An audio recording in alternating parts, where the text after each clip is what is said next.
it's really easy to procrastinate and not take care of things that are uncomfortable to talk about, that are uncomfortable to deal with.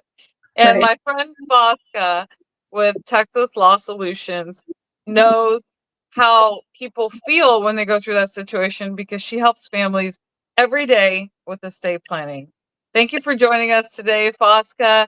And I'm so excited that you're here with us today to talk about this thing that people put off. So tell us, for those that do not know you, tell us who you are and what it is that you do. Okay.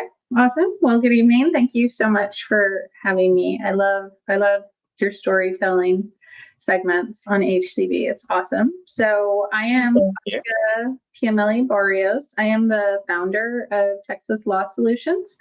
We're located in Cyprus.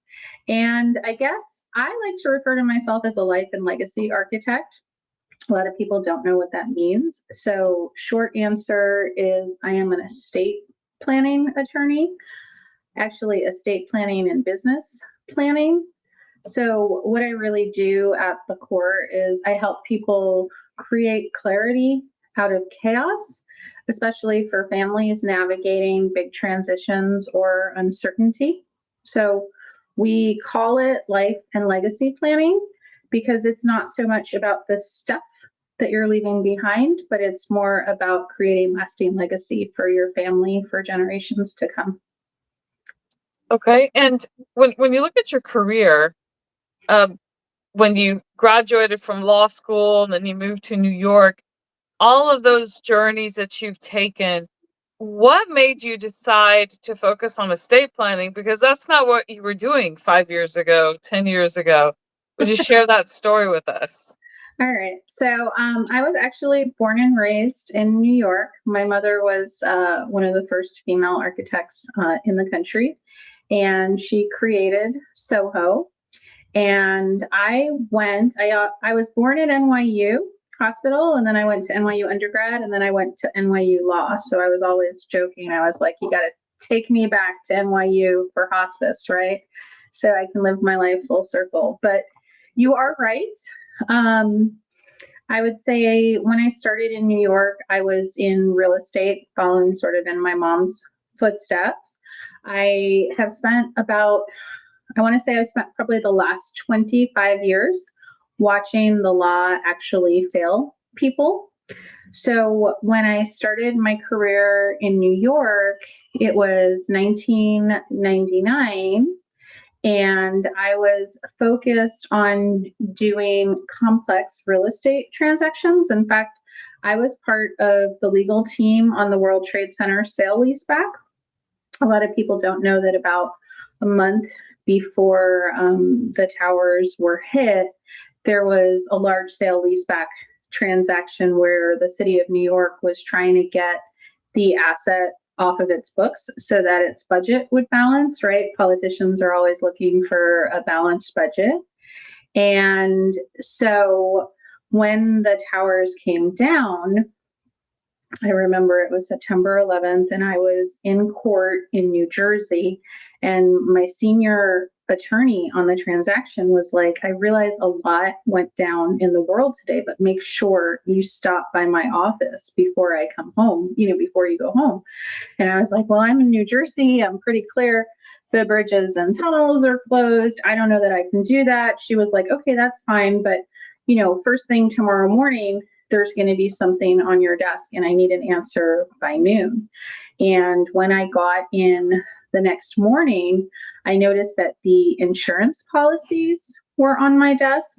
And insurance, I'm always talking about how like a document isn't a plan. And on the World Trade Center transaction, the insurance company wanted to carve out terrorist transactions.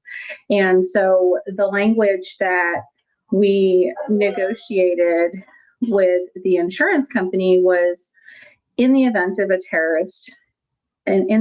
terrorist activity, there would be a 30-day lockout. So it was important to the attorney in charge and the team to make sure that we understood the insurance implications, right?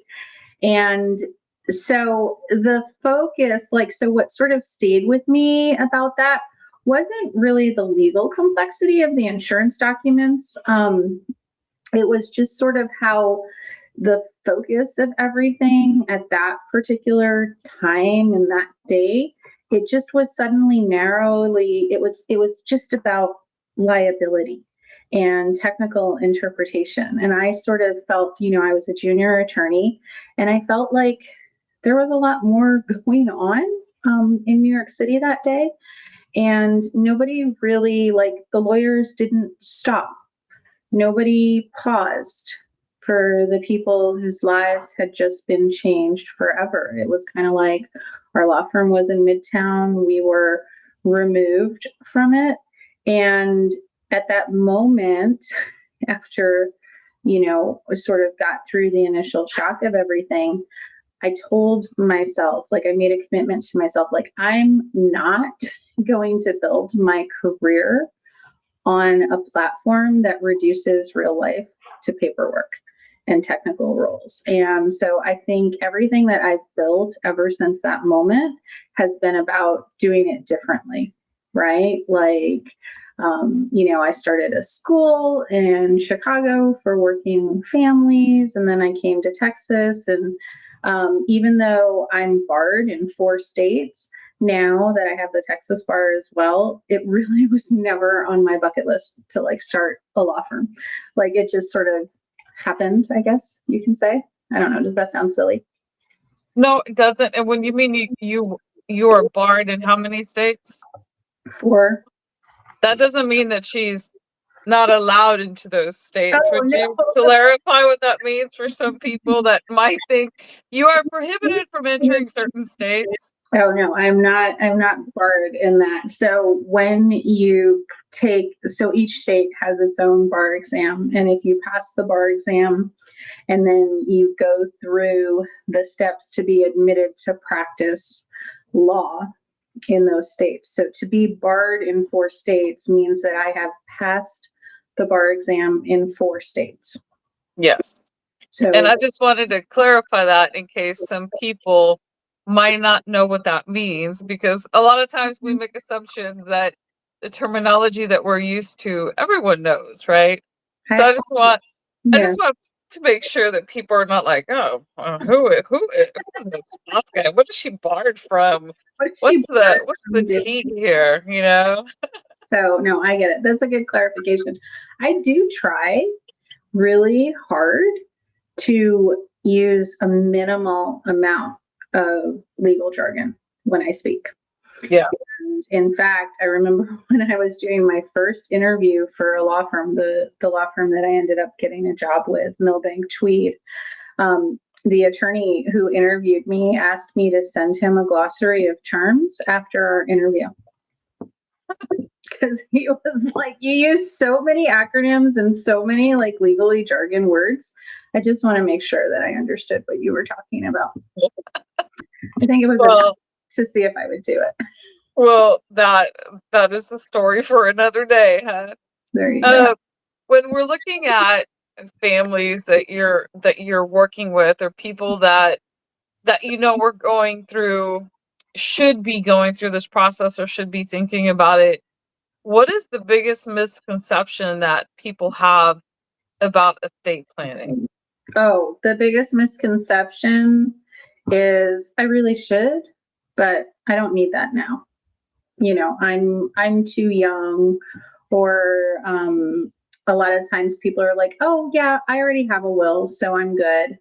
And a lot of times they're referring to like a free online will that they put together. A new one that I'm hearing all the time now is, oh, I used AI to set up my documents, or ChatGPT wrote me a will, or Claude wrote me a will, or Gemini wrote me a will.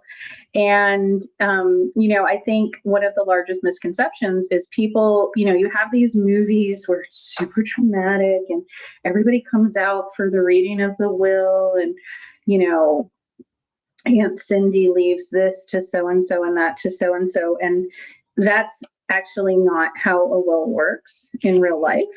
A lot of people think that a will is sort of a document that stays within the family, but it actually doesn't. A will is a set of instructions that goes to a judge. So it doesn't keep your family out of court. In fact, it actually invites your family into the court process.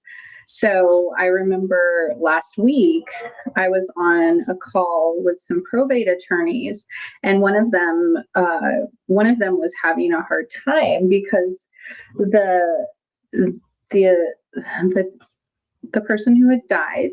See, I caught myself. It's called decedent. But the person who had died had used ChatGPT to set up their trust agreement, and there were no beneficiaries in the trust.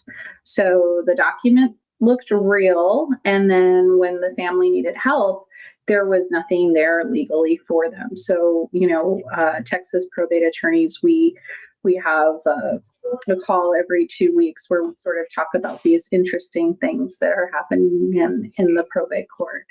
So, yeah. So common misconception, I think, is that a will covers you, because it just really doesn't.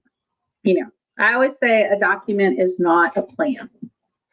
So what happened? Do you know what the outcome was for that family who um, who used the chat GPT or the AI to create the will that had no beneficiary? Obviously, it was as if they had nothing written, right? Correct. Yeah. So they ended up, there was no way around it. Like, all the brilliant probate minds from the city of Houston, we were all trying to come up with a way to infer what would have been meant, but it wasn't possible. So I think the attorney said that he was going to have to proceed with an affidavit of heirship, which an affidavit of heirship is a very complicated process in Texas. It's relatively straightforward, but you do have to go to probate court. You have to offer proof of life. You have to have independent witnesses who knew the person who died, who know, like good friends who are able to talk about their lives, how many times they were married, how many children they had. And so it's called proof of life. And it's not easy to prove your life. Wow, that's a crazy story. And well, and for some people, depending on how old you are, at some point you start watching like all of your this is gonna sound so gruesome, but at some point for certain people, if you're lucky, you start seeing all these people around you that start dying, all your friends and your relatives. And I know that sounds so gruesome, but for that one person who's, I guess, the last one standing, and all they have is a um a great niece or something, that someone that doesn't even know them, how do you prove life if you have no friends left? Well, that's the interesting part too, because the person who proves life actually cannot be somebody who's going to take from your estate. So it would have to be an independent person. Yeah. So, for instance, you could probably, if something had happened to me and I had died intestate, you and I are pretty good friends, and then Alex would call you to be a proof of life, but I don't think you know a lot. I don't think you know about my pre-Texas life, if that makes sense. Mhm. And that would have to be testified to. So Yeah. it's really complicated. And then the other thing too is with the courts is it's expensive. Because an attorney, again, it's not the way you see it on TV. A lot of times when you're in court, attorneys are preparing everything for the judge before you go into the judge, and you're turning things in the alternative, like, this is my motion to do XYZ, and then you turn in what's called a proposed order that says, okay, the judge says, yes, I agree with you, or a proposed denial, and the judge says, no, I don't agree with you. So things that get submitted to the court typically have to be done in triplicate, which makes it expensive because a lot of attorneys bill by the hour, especially probate matters. I've learned that attorneys take a percentage of the estate Yeah.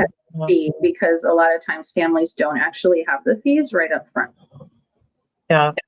So Well, and truth be told, we all eat, right? We all have to fund our lives, so attorneys are no different than anybody else who works for a living, right?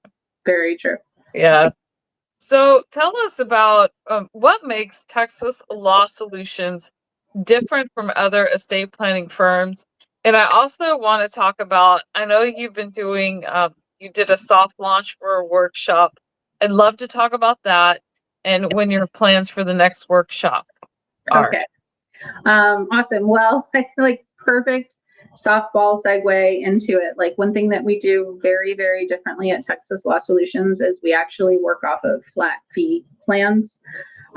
We also build a plan with you, and we connect it to your actual life. So whether you're starting a business, setting up your succession, whatever it is, and we look at, we do a family wealth inventory with you, or a business inventory, and we look at your accounts, your home, your business, and what our goal is.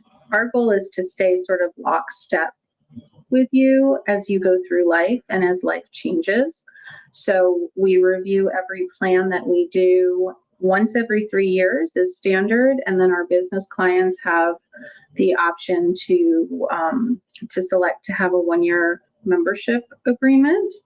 And so for me, like, one of the reasons why I moved away from a more general practice to a more specialized life and legacy practice is because one thing that I've noticed, like across the board, people don't want to call their attorney when life changes, because they're worried. Like in the billable, it's like, oh my God, if I call Fosca, her billable hours $1 million an hour, and I can't afford that, right?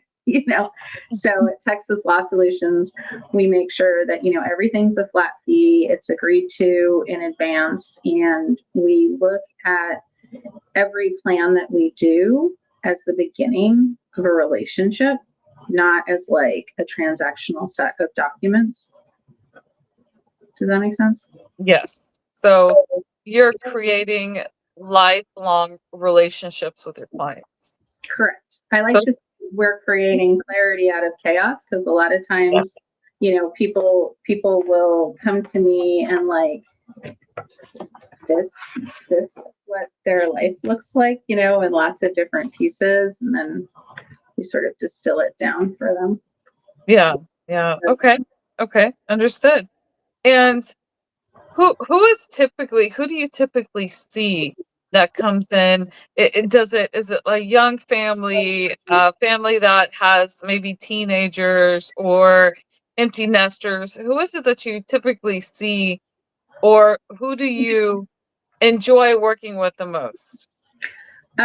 Okay, so typically it's across the gamut. A lot of times, I know this is going to sound morbid, but we get the most influx right around funerals. Like if somebody in the family or extended family passes away, suddenly, all of the families are like, oh my gosh, we need to make sure everything's in order. I sort of belong to that sandwich generation, right? The one who has adult children and then elderly parents. So a lot of my clients are falling in that sandwich generation. We're doing a lot of medical powers of attorneys, advanced directives, regular statutory powers of attorneys for elderly parents. And then my favorite to work with is actually the Texas entrepreneur families, the ones who are building something, who haven't yet put in that legal protection that they need. I love supporting women businesses. I am a woman-owned business, and I'm certified by WBNEC. So I love professional women, business owners, blended families, near and dear to my heart, because the rules about blended family are anything but commonsensical. And people who are faithful, hardworking, and deserve to know that what God is helping them legally, is helping them faithfully build, is legally protected. Yeah, yeah. And is there anything else that that you would like to cover that we didn't touch on today? Like, do you want to talk about? I know you've shared when you came to Texas. How was Texas different from, or specifically Houston or the Cypress area, from where you practiced at the where you were before you moved here to Cypress? Well, I've always lived in major metropolitan areas, so I practiced law in Denver, Colorado, and I practiced in New York and New Jersey. Prior to being in Texas, I was in Illinois. That's when I started the Montessori Academy of Chicago. Whole other story for another time, but that was sort of the same idea. I like to think of myself as Big Weld from Robots, like see a need, fill a need, right? So in Chicago, there was an absence of full-time educational programs for families. So I built what I needed at the time. And in Texas, man, it's the Wild West down here. I love it. So Texas, Texas attorneys are sharp. There's a very strong Southern hospitality that goes with Texas attorneys. Although I will tell you that I have some litigation clients, and the litigation attorneys, man, they're sharp here. Like, they're like not necessarily sharp-witted, but they're certainly sharp with their tongues. Like sharks, kind of. Oh, I had a junior attorney one time who I had written like a demand letter, and I had headings and subheadings, and I was like section 1, subsection A, et cetera, et cetera. And this letter that I had taken time to draft and organize so that the points would hit correctly, this junior attorney fired back like, "Oh, don't use Chat GPT to write your emails. Seasoned attorneys like me can see it a mile away." And then it was kind of Catty. yeah, it was very catty. Yeah, that's what I meant. They're sharp tongued. They're but Yeah, yeah. Wow. into that's part of one of the things that really sort of motivates me to help people fix things ahead of time, because like I said, anytime you're dealing with the court, you're putting things in triplicate. It's not easy to negotiate once something has gone wrong. And one of the things that people are always like, "Oh, it's so expensive." Well, a lot of times it doesn't feel like it, but it's much less expensive to get an attorney to set something up correctly the first time than it is to have an attorney go in, take an AI generated document or something that wasn't set up appropriately and try to fix it. Yeah. Being proactive is the least expensive way to do it. Yeah, yeah, absolutely. Well, I'd love to schedule another time for us to chat, Fosca, specifically about what you were mentioning about seniors and how seniors can protect themselves, and their kids, their older kids, can also get involved and create a plan so that when their parents get older, handling of all that situation is a lot easier, because there are things that happen, and I'm seeing it all around me as well, obviously. And there's things that happen that don't need to happen, on top of the fact that you're dealing with a lot of grief and a lot of things that are healing. You're also having to deal with managing through a lot of legal mumbo jumbo, as I like to call it, which is really unnecessary, because all of that could have been prevented by having paperwork done on time, in the right way and in the right order, through someone that cares, like you at Texas Law Solutions. So I would love to have a session with you where we talk about that in depth. Yeah, no, I mean, it would be my honor. Like I'm, like you said, I hosted my first lunch and learn this week. And as someone who is involved with a school, I love the education aspect. Fun fact, when I took the Texas bar, I took the Texas bar because I was planning on being a law professor. So, I try to keep it engaging, fun, and educational. So at Texas Law Solutions, we're not, this is one very important thing. Can I say this? I don't know if people are still watching, but um, if you ever walk into an estate planning attorney's office and you tell them what you want and they don't look at your inventory, run for the hills, because that is something that a lot of attorneys do. Like they blanket set up a will, they blanket set up a trust, and then they leave people to their own devices. And a lot of families end up in court anyway. And yeah, so And it all could have been prevented by going to the right place with the yeah, right professional. Yeah. yeah. That's the other thing too, is like, I am not the attorney of death and destruction. Like people are always like, oh, I don't want to talk about death, but we have a good time. We focus on your legacy. We actually have a program whereby our clients write letters and leave videos behind, and those are a lot of fun to make.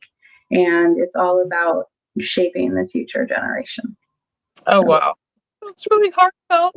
Oh, this is the part I think I'm gonna start crying. So we're gonna have to cut this talk short because I don't have my Kleenex around here. no worries. Well, I mean, I appreciate your time and I appreciate you letting me get the word out a little bit. Absolutely. And well, my friends, thank you all so much for joining us today. For more community stories like this one, you can find us on HoustonCityBeat.com. I'm Lisbet Newton, and we'll see you on the next story.